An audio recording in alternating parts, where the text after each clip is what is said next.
Bienvenidos, mi nombre es Zulema Túnez, soy egresada de la carrera de Pedagogía y Ciencias de la Educación con orientación en Educación de Adultos y actualmente estoy estudiando la carrera de Historia. Hoy les voy a hablar de un libro muy interesante para mí que se llama El queso y los gusanos. El autor es Carlo Ginzburg. Primeramente hablaré en dos apartados sobre el contenido del libro.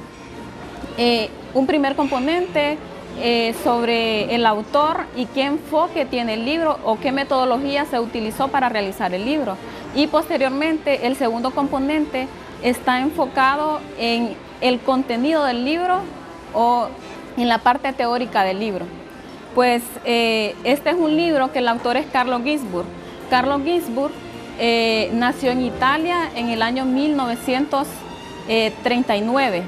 Este libro se publica en el año de 1976. Este libro tiene un enfoque muy interesante que a mí me llama la atención, que se hizo con la metodología del enfoque de la microhistoria. Ustedes se preguntarán qué es la microhistoria, ¿verdad? Pero para hablar de la microhistoria, de este enfoque innovador que utilizó Carlo Ginzburg, es de hablar un poco sobre las corrientes historiográficas que estaban proliferando en el siglo XIX hasta llegar a este método que se llama la microhistoria. Pues en el siglo XIX muchos autores utilizaban el enfoque del positivismo para escribir sus libros. ¿En qué consiste esto? Es escribir la historia basado en el personaje de un hombre en específico, o sea, la historia de los grandes hombres. Esta historia positivista tiene un enfoque netamente político, orientado a describir las luchas heroicas de presidentes, etc. Era un tanto acrítica, descriptiva de los hechos que se estaban presentando en esa época. Posteriormente, en el año 1929, surge otra escuela historiográfica que se llama la Escuela de los Anales. Esta escuela está enfocada en un pensamiento, en un tipo de historia económica y social, dejando a un lado la historia política que se venía contando desde el siglo XIX, enfocado en contar la estructura de un poder que se seguía persistiendo, ¿verdad? Posteriormente, esta Escuela de los Anales tiene su base teórica en el marxismo. Entonces aquí ya se tratan temas un tanto interesantes como económicos, un tanto temas sociales, temas culturales, ¿verdad? Posteriormente, en los años 1960-70, surge otra escuela historiográfica que es la Escuela de las Mentalidades. Entonces esta historia está basada en contar la historia social, la historia cultural, como base en la antropología y en la psicología social. La Escuela de las Mentalidades lo que trata de contar es la historia de aquellas personas que han sido excluidos de la vida social, de la vida política. Por ejemplo, la historia de los marginados, la historia de las mujeres, la historia de los campesinos, la historia de las prostitutas. Entonces en los años 60 y 70 se retoman estas temáticas que en el siglo XIX no eran importantes, pues, porque ahí se contaba la historia de un personaje que tuviera que ver con la vida política, como ya lo mencioné. Entonces, a partir de los años 60 y 70 se retoma esta Escuela de las Mentalidades. La metodología utilizada para escribir este libro es la microhistoria. ¿En qué consiste la microhistoria? Es contar la vida de un personaje desde lo particular hasta lo general. Como mencionaba anteriormente, antes se escribía historia desde lo general de un personaje, entonces no se tomaba en cuenta a los sectores excluidos, a los sectores de abajo. Entonces este libro está enfocado en contar la historia de un personaje relacionando todo su contexto económico, político, social y cultural.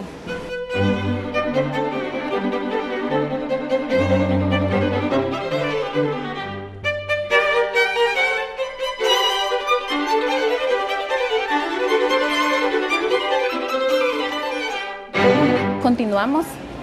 Pues en este libro, El queso y los gusanos, el cosmo de un molinero del siglo XVI, está basada en la cosmogonía de un hombre llamado Domenico Scandeia, más conocido como Menocchio en el libro. En este libro trata de reconstruir toda la vida de este personaje, contextuar la vida de este personaje a partir de su vida, analizar todo el contexto que se estaba viviendo en esa época del siglo XVI. Pues a este personaje, Menocchio, en el siglo XVI lo condenó la Inquisición, por 2 ocasiones fue a juicio y en el año de 1601 fue quemado vivo en la hoguera. ¿Por qué lo quemaron vivo en la hoguera, verdad? Porque Menocchio interpretaba su realidad y su cosmos de acuerdo a varias lecturas que había leído en el transcurso, ¿va? Es importante rescatar que en ese tiempo, en el siglo XVI, era muy difícil las personas que pudieran leer y escribir, pero Menocchio tuvo a su alcance literatura que le sirvió para cuestionar el orden existente. Por ejemplo, él tuvo a su alcance libros como la Biblia, el Corán, el Decamerón, que un libro escrito por Giovanni en el año de 1531. En ese libro habla un poco, cuestiona un poco sobre los valores que estaban predominando en la Edad Media. Estas lecturas que tuvo alcance Menocchio, a pesar de no saber leer y escribir, como el Decamerón, un libro donde se cuestionaba mucho los valores establecidos en ese tiempo por la Edad Media y resaltaba otro tipo de cosas como el amor, la fortuna, etcétera, más los otros libros que tuvo alcance Menocchio, como la Biblia, el Corán, le sirvieron de base un poco para formarse ideas sobre la vida y sobre el mundo, ¿verdad? Y él la interpretaba de acuerdo a su realidad social, de acuerdo a su vida. Por ejemplo, Menocchio sostenía: en el principio era el caos, tierra, agua, aire y fuego, todo estaba junto, y aquel volumen poco a poco forma una masa, tal como se hace el queso con la leche y en él se forman los gusanos. La Santísima Majestad quiso que aquello fuera Dios, y los ángeles y los capitanes de ángeles eran Luzbel, Miguel, Rafael y Gabriel. Bueno, él sostenía que la vida en sí había surgido del caos, y esas ideas atentaban un poco con lo que sostenía la Iglesia Católica en ese momento. Entonces lo cuestionaron mucho de ser hereje. Aparte de eso, sostenía de que, por ejemplo, declaró que rechazaba que todos los sacramentos, incluidos el bautismo, por ser invenciones del hombre. Además, cuestionaba un poco la virginidad de la Virgen María. Opinaba del matrimonio: no lo ha hecho Dios, lo han hecho los hombres. Antes el hombre y la mujer se daban fe y con eso bastaba. De la extremaunción decía: creo que no es nada y no vale nada, porque se unge el cuerpo, pero el espíritu no puede ungirse.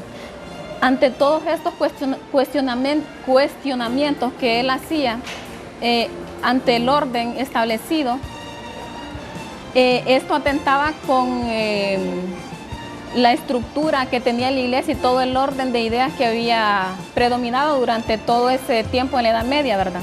Entonces, esto debilitaba un poco ese poder, y por eso lo cuestionaron de ser hereje ante lo que la Iglesia decía. Por eso es que en una ocasión fue a juicio, estuvo durante un tiempo, durante 2 años en la cárcel. Posteriormente salió de la cárcel en un periodo de prueba, pero posteriormente, después de 16 años, él seguía con estas ideas, y fue en el año de 1601 donde lo condenaron a la hoguera por hereje. Aquí vemos en este libro lo que nos trata de describir es esas cuestiones antagónicas entre la cultura predominante y la cultura de los desposeídos. O sea, mis ideas no van a transformar una realidad porque no son tomadas en cuenta dentro de una estructura de poder. Entonces lo que se mantenía en ese entonces era una guerra de ideas de acuerdo a los intereses de cada persona. En el caso de él, del desposeído, en el caso de la iglesia, para consolidar la estructura de poder. Es interesante también rescatar el contexto en el que vive Menocchio. Él vive en un contexto donde se está dando la reforma protestante, en un contexto donde se está dando el renacimiento, la imprenta, etc. Entonces todos estos acontecimientos hacen pie para que se esté formando un nuevo tipo de pensamiento que cuestione el orden existente. Él se basa en muchas ideas basadas en el humanismo, donde miran al hombre y a la mujer como el centro del universo, y ya no a Dios. Entonces, todas ese tipo de ideas van a cuestionar de cierta manera el orden existente, y es por eso que a Menocchio lastimosamente muere quemado en 1601. Recuerde que pueden encontrar esta obra en la librería universitaria. Mi nombre es Zulema Túnez y soy graduada de la carrera de Pedagogía y estudiante de la carrera de Historia.